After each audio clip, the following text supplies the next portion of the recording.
Seconde chambre du Parlement, à côté de l'Assemblée nationale, le Sénat sera appelé à connaître du changement au niveau de la composition de ses membres. Sa politique, ses ambitions, ses hommes, beaucoup sera certainement attendu des représentants de nos collectivités territoriales décentralisées. Mais d'abord, c'est quoi le Sénat?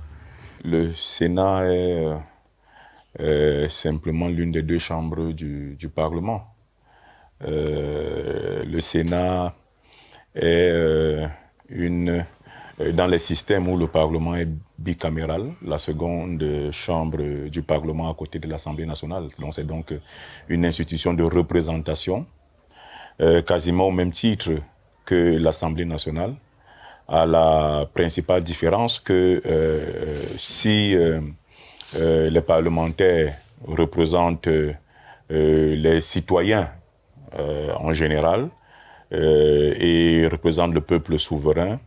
D'ailleurs, les sénateurs aussi, la particularité est que le Sénat représente les collectivités territoriales décentralisées.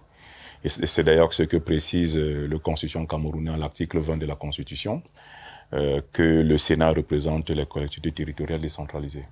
Et donc, c'est une chambre de représentation du pouvoir législatif au sein de l'État, dans des configurations où le législatif est bicaméral. Des petits sondages auprès des Camerounais sont divergents. Mais une opinion assez crue au regard de la position de cette Assemblée pense que le Sénat peut être dissous. Le Sénat est utile, mais le Sénat n'est pas nécessaire. Le Sénat est utile en ce que, ayant fait le choix de la décentralisation comme mode d'organisation du pouvoir politique et d'intervention de l'État sur l'ensemble du territoire, le Sénat vient couronner un peu le dispositif institutionnel de mise en œuvre de la décentralisation, en donnant donc au niveau national, voire au chapitre, aux collectivités territoriales décentralisées. Nous sommes un État unitaire décentralisé, et donc les collectivités territoriales décentralisées, au-delà d'avoir des prérogatives, des compétences et des moyens pour gérer la part qui leur revient dans l'organisation du travail national, ont besoin d'avoir une tribune d'expression au niveau national.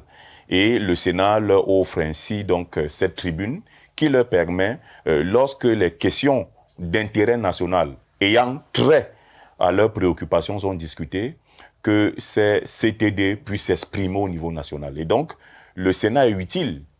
Il joue un rôle lorsqu'effectivement il respecte le rôle qui est le sien. Le Sénat joue un rôle important de représentation des collectivités territoriales décentralisées, leur permettant donc de pouvoir s'exprimer au niveau national à chaque fois qu'une question est discutée ayant trait à leurs intérêts vitaux.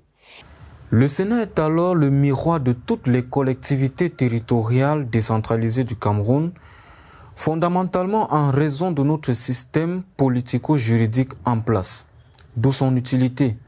Seulement, on peut se passer du Sénat, bien qu'il soit utile. Son institutionnalisation n'est pas capitale, n'est pas... voilà, on peut s'en passer parce que, de toutes les façons, les députés à l'Assemblée nationale, qui représentent le peuple souverain, portent à travers leurs différents mandats les questions d'intérêt national. Et donc les questions qui concernent les CTD peuvent être légitimement portées par les députés à l'Assemblée nationale sans que cela ne porte véritablement préjudice. On se souvient bien évidemment que avant l'avènement de la Constitution de 1996, le Parlement était monocaméral. La Constitution du 2 juin 1972 fait de notre Parlement un Parlement monocaméral. Et de 1972 à 2016, au moment de l'avènement jusqu'à 1996, au moment de l'avènement de la révision de la Constitution du 18 janvier, le Parlement était monocaméral. Et les questions qui concernaient les collectivités territoriales décentralisées étaient légitimement et avec parfois beaucoup de succès portées par l'Assemblée nationale sans que cela ne porte à préjudice. C'est depuis la révision du 18 janvier 1996 que le Parlement est devenu bicaméral, avec l'avènement d'un Sénat Et depuis, entre 1996 et 2013, au moment où le Sénat est entré effectivement en fonction, cette période-là, pendant laquelle le Sénat était institué, mais n'était pas institutionnalisé de façon effective, on n'a pas senti qu'il y avait un changement majeur. Et depuis que le Sénat a été institué, à travers la première législature en 2013, on peine encore à voir quelle est la contribution du Sénat, à la fois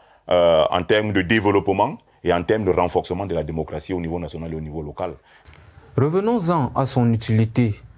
Qu'est-ce que le Sénat est appelé à faire pour l'épanouissement de tous les Camerounais?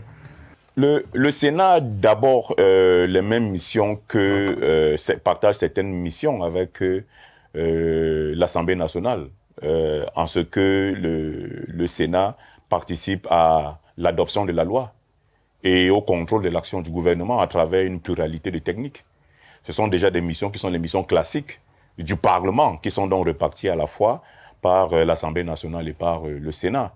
Mais maintenant, le Sénat a une autre mission qui est fondamentale, qui est donc sa mission qui justifie son institution et son institutionnalisation, qui est la représentation des collectivités territoriales décentralisées.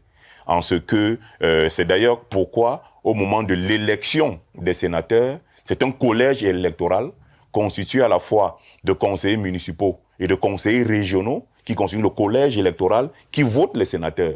Donc, ces différents conseillers municipaux et ces conseillers régionaux sont l'émanation de la décentralisation au niveau local. Et c'est eux donc qui constituent le collège électoral qui va choisir maintenant les sénateurs. Et donc, leur rôle est de porter les préoccupations qui leur sont transmises par les populations locales à travers les conseillers municipaux, les conseillers régionaux, afin que ces préoccupations locales puissent être légitimement discutées au niveau national et apporter des solutions qui ne peuvent pas être adressées au niveau local. Vu sous cet angle, l'ambition de la seconde chambre du Parlement est de devenir la propriété, sinon l'espace d'expression totale du Camerounais. L'on serait même tenté de dire que le Camerounais pourrait être l'acteur effectif du choix du sénateur, contrairement à la convocation d'un collège électoral pour la circonstance. C'est un choix. Le droit est non seulement l'émanation des rapports de force à un moment donné dans la société, mais le droit transpire des orientations politiques de l'ordre gouvernant en place. Et il ne faut pas avoir une vision fétichiste du droit. Le droit est un outil social fonctionnel qui est mobilisé en fonction des intérêts des parties prenantes et de la vision et des valeurs qui sont défendues par un ordre gouvernant.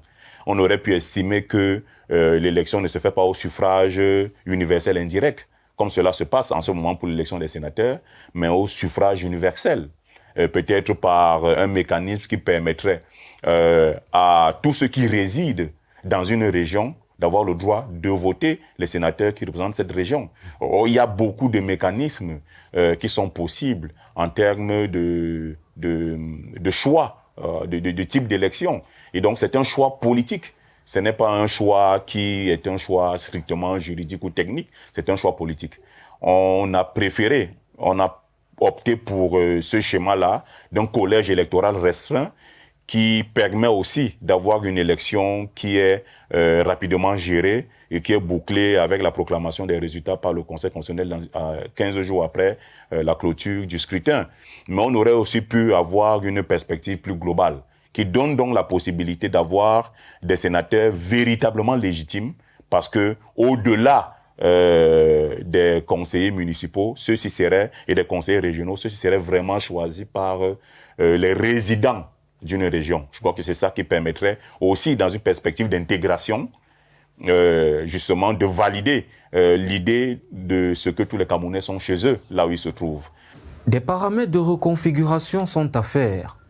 Si le Camerounais n'arrive pas encore à déterminer la véritable place du Sénat, c'est le lieu de savoir à quel moment, à quel lieu et à qui sont destinées les doléances et les difficultés du Camerounais vivant dans une collectivité territoriale décentralisée. Et ces difficultés et doléances sont destinées aux sénateurs.